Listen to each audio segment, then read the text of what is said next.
Selamat pagi saudara-saudara, mari kita kembali membaca merenungkan kebenaran firman Tuhan. Sebelumnya mari kita mohon pimpinan kuasa Roh Kudus untuk kita boleh menerima, dimampukan untuk memahami firman-Nya. Mari kita bersatu dalam doa. Bapa dalam surga, kami mengucap syukur pada pagi hari yang indah ini oleh kasih karunia-Mu yang sudah memberikan kami kesehatan, memberikan kami kekuatan yang baru untuk menapaki hari-hari yang Tuhan anugerahkan. Sebelum kami Tuhan melangkah lebih jauh melakukan aktivitas kami ke depan, kami memohon kiranya Tuhan menolong kami di dalam membaca merenungkan kebenaran firman-Mu agar kami dapat mengerti dan melakukan firman-Mu di dalam kehidupan kami. Di dalam nama Tuhan Yesus Kristus kami sambut firman-Mu yang hidup. Amin. Saudara kekasih, firman Tuhan bagi kita dari Injil Matius pasal yang ke-21, pasal yang ke-18, ayatnya yang ke-35, demikian firman Tuhan. Bapakku yang di surga akan berbuat demikian juga terhadap kamu apabila kamu masing-masing tidak mengampuni saudaramu dengan segenap hatimu. Ya, mengampuni adalah hal yang diajarkan oleh Tuhan. Mengampuni adalah karakter Tuhan Yesus. Mengampuni adalah hal yang menyenangkan hati Tuhan. Jadi jika kita tidak mengampuni, jangan pernah berharap bahwa doa-doa saudara akan dijawab oleh Tuhan. Mengampuni lebih sungguh mengampuni karena Tuhan sudah mengampuni dosa kita. Saudaraku dikasihi Tuhan, saudara dapat membaca selengkapnya firman Tuhan ini di dalam Injil Matius 18 ayat 21 sampai 35 ya. Saudara dapat membacanya kembali dan menjadi perenungan bagi kita. Tak mau mengampuni maka tak dijawab doanya. Kebanyakan orang merasa kesulitan melepaskan pengampunan terhadap orang yang lain yang telah menyakiti, melukai, berbuat jahat kepadanya. Sampai kapanpun aku tak bisa memaafkan dia karena kesalahannya sudah segudang, karena kesalahannya sudah memilukan hati saya, karena kesalahannya sudah mencemari nama baik saya, karena kesalahannya sudah menghalangi berkat Tuhan dalam pelayanan saya. Banyak hal yang dibuat saudaraku dikasihi Tuhan, sehingga ada alasan pintu maafku sudah tertutup. Saudara kekasih-kekasih Kristus, hanya karena kesalahan segudang pintu maafnya tertutup. Sangat menyedihkan. Apalagi kata-kata yang keluar itu dari mulut orang percaya. Apalagi kata-kata yang tidak mengampuni itu dari hamba Tuhan. Betapa memilukan hati Tuhan, saudaraku dikasihi Tuhan. Kita lupa dengan doa-doa yang kita panjatkan melalui doa Bapa kami. Hanya ucapan bagaimana kita dapat melakukan itu. Apa di dalam isi doa Bapa kami dikatakan, ampunilah kami akan kesalahan kami seperti kami juga mengampuni orang yang bersalah kepada kami. Nah itu katanya kita mengampuni orang bersalah kepada kita. Bagaimana kita saudaraku? Saudara dapat melihat itu dalam Matius 6 ayat 12. Apa yang kita ucapkan tidak sesuai dengan perbuatan. Tak mau mengampuni adalah perbuatan menentang kehendak Tuhan. Alkitab memperingatkan, karena jikalau kamu mengampuni kesalahan orang, Bapamu yang di surga akan mengampuni kami juga.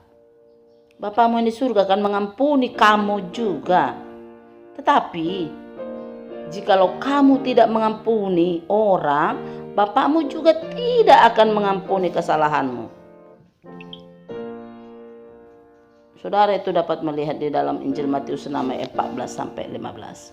Jadi selama kita masih menyimpan kesalahan orang lain di dalam hati, tidak mau mengampuni selain kesalahan dan dosa kita sendiri tidak diampuni, doa-doa kita pun takkan didengar dan dijawab oleh Tuhan. Sebab ada hal-hal yang belum dibereskan, yang masih terpendam di dalam hati. contoh seperti akar pahit, kebencian, kemarahan, sakit hati. Bukan hanya itu saja.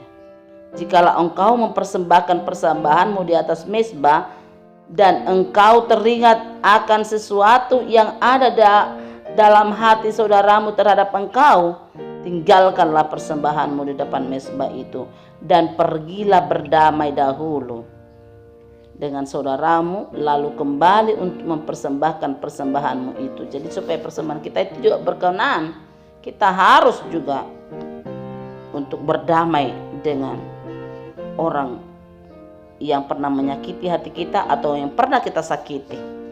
Jadi ada pendamaian dulu. Mengampuni orang lain sangat penting bagi orang percaya. Mengapa? Karena dosa-dosa kita sudah diampuni Tuhan. Doa dan permohonan kita tak akan bisa mencapai surga, dan persembahan yang kita bawa kepada Tuhan pun tak akan berarti apa-apa bila kita tidak bisa mengampuni orang lain. Jika kita tak bisa mengampuni orang lain, sama artinya kita tak punya kasih. Sama seperti aku telah mengasihi kamu, demikian pula kamu harus saling mengasihi. Dengan demikian, semua orang akan tahu bahwa kamu adalah muridku, yaitu jikalau kamu saling mengasihi. Jadi ciri murid Tuhan Yesus harus saling mengasihi, harus saling mengampuni, sehingga kita layak disebut murid Yesus. Jadi saudaraku dikasihi Tuhan, jika saudara tak mau mengampuni sesamanya, jika saudara tidak mau mengampuni sesamamu, jangan harap mendapatkan jawaban doa. Tuhan menolong kita untuk senantiasa dimampukan untuk mengampuni dan dimampukan untuk memohon pengampunan kepada orang yang kita sakiti hatinya juga, yang kita lukai hatinya juga. Mari kita berdoa. Kami mengucap syukur kepadamu ya Allah Bapa di surga, lewat perenungan pagi hari ini mengajarkan kami kembali, mengingatkan kami kembali akan pengampunan yang sudah Tuhan nyatakan dalam hidup kami, menyelamatkan kami, dan melaluinya juga mengajarkan kami supaya kami juga mengampuni orang bersalah kepada kami, dan mampukan kami memohon pengampunan juga kepada orang yang kami sakiti dan yang kami lukai hatinya. Kami memohon Tuhan, kiranya Engkau memampukan kami untuk melakukan kebenaran firman-Mu di dalam kehidupan kami, sehingga kebenaran itu akan memerdekakan kami, dan segala doa-doa permohonan kami Engkau akan mengabulkan seturut dengan kehendak-Mu. Di dalam nama Tuhan Yesus Kristus kami mengucap syukur atas firman-Mu. Amin. Tuhan memberkati. Salam, selamat beraktivitas. Sukses selalu doaku. Salam sehat bagi kita semua. Dari Pendeta Romida Siburian. Salam.